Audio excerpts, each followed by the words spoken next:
Walking. Kumusta guys? Walking ako ngayon na walang pasok. Bakasyon. Bakasyon ako ng 2 araw. Grabe dito nung nakaraan. Nung Miyerkules. Grabe, sobrang lakas ng snow. Daming aksidente dito sa Calgary. Between ng Calgary and Calgary. Sobrang lakas ng snow. Siguro nasa 80 daw yung mga sasakyan na nagka-rumble doon. Pero ngayon malamig pa rin ngayon. Negative 21. Walking muna ako. Ilang araw na ako hindi nakapag-walking. Kaya walking muna. Pakaga malamig, pero pagka matagal ka nag-walking, aanuhin ka na, papawisan ka na. Ganda dito mag-walking. Mamaya makapag kape. Okay, diyan na kayo, walking muna.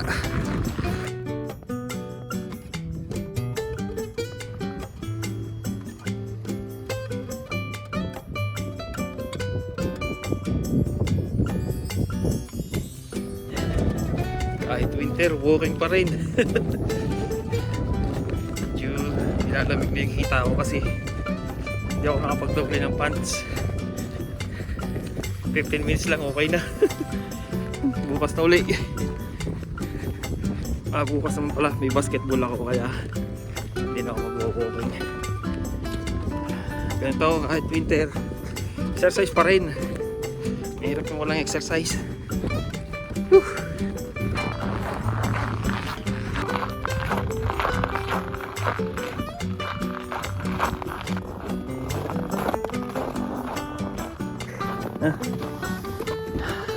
Tapos na. Walking na.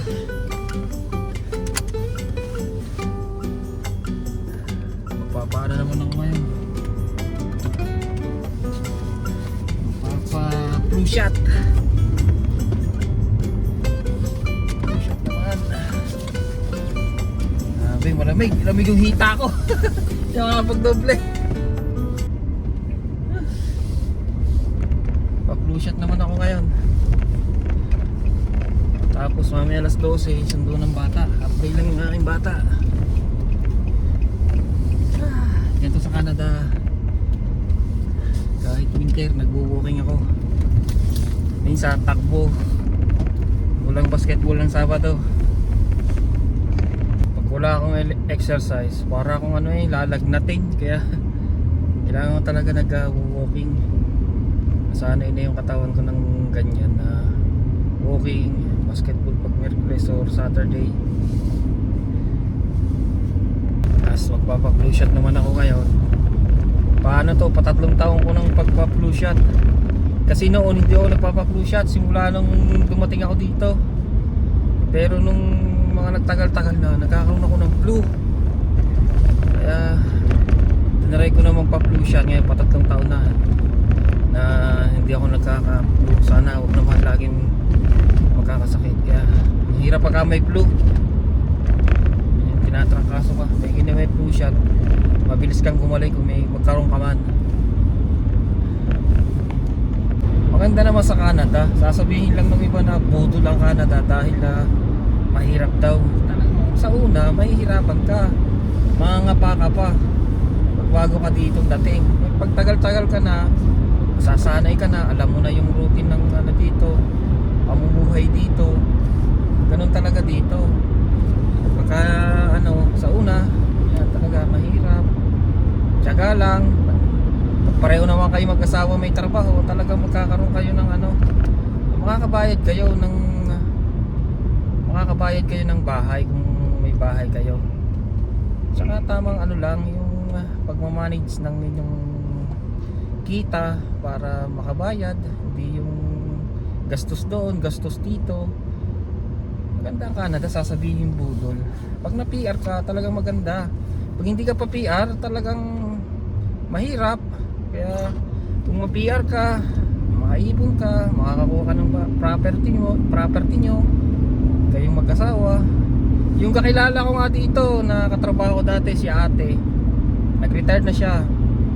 Solo mother pa, solo ano pa yun, parent pa yun ha, walang asawa. Pero may isa siyang part-time. Nakaya niya, nakabayad ng bahay. Kung sasabihin budol, hindi budol ang Canada, sasabihin ng iba, nabudol sila. Kasi pag nasa sayo yan eh, yung kung paano ka mamuhay dito. Kahit saan ka naman pumunta, mahirap. Mahirap talaga sa una. Kahit nga sa atin, mahirap din ang buhay, mas mahirap sa atin. Eh dito, pag nandito ka na, PR ka na, maganda yung benefits, lalo sa health. Libre. Yan nga lang minsan, kaantay ka ng matagal pagka nasa emergency ka. Pero kung kailangan ka namang gamutin agad, ikaw yung uunahin. Wala namang sasabihin nila budol, mahirap na ang Canada. Nasa sayo yun, nasa sa sarili mo yun. Bakit ka hindi magtatagumpay? Huwag lang naman yun. Pareho kayong may trabaho, nakaraos kayo dito. Kahit nga mag-isa. Si ate nga nakaraos. Yung mga tao talaga na hindi nila kaya yung hirap, nagre-reklamo. Lahat naman tayo dadaan dyan. Diba? Hindi ka talaga marunong ng financial management talaga. Wala, kung bili ka dito, bili ka doon, wala mangyayari talaga sa'yo kahit nasa ang bansa ka. Hindi ka talaga hindi naman yung sobrang tipid. Pag may time ka, siyempre, re-regaluhan mo din yung sarili mo. Pero, titignan mo rin yung mga gastusin mo. Huwag kang gagastos ng more than doon sa sinusweldo mo. Talagang mababaon kayo. Lalo yung iba, hindi naman sa nga ngayon lang nakahawak ng credit card, ng card dito sa Canada, sa Pilipinas, wala naman, di ba? Ay, akala mo, yung buhay dito ay gayong-gayong lang. Talagang mababaon kayo sa utang pagka puro kayo kaskas. Kailangan meron kang disiplina. Yun yung isang maganda na meron ka dapat. May disiplina ka sa paggastos. Diba? Nga lang dito talagang bahay trabaho. Pero dapat nagpapahinga ka. Kaya ako yung trabaho ko sa lang Lunes hanggang Biyernes, Sabado, Linggo pahinga talaga. Pagka summer yan, gagala kami. Pagka gantong winter, hindi kami masyadong nagagagala kasi pangit ang daan minsan. Pero maganda ang Canada. Katulad dito, magpapa-flu shot ako, libre to, walang bayad. Pakita mo lang yung card mo. Ang maganda lang sa atin kasi, kasama mo yung pamilya mo. Para sa atin kasi easy yung buhay kaysa dito. Dito kasi talagang bahay trabaho, huwag kang magtrabaho dito, naku, wala. Maho-homeless ka talaga. Mapapagaya ka doon sa iba nating kababayan. Yan, yung iba dito nakakaano lang kasi mga Pilipino tayo, masisipag tayo eh. Kaya lang yung iba nalululong sa drugs. Kaya nagkakaganon. Yan, drugs yan, na homeless, kawawa. Yung mga ugali kasi sa atin na Pilipinas, pa drugs. Dito, pag nag-drugs ka, yan. Tatakwil ka ng pamilya mo, yan, homeless ka. Kaya kailangan may disiplina. Yung iba kasi, siyempre yung iba dyan kinuha lang ng asawa, di ba? Tapos drugs sa Pilipinas. Pagdating dito, drugs pa rin. Homeless ka.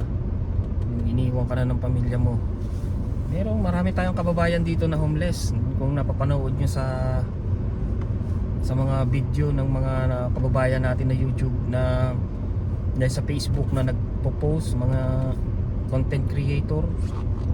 Yan sila, nagpo-post yan ng mga kababayan natin na homeless.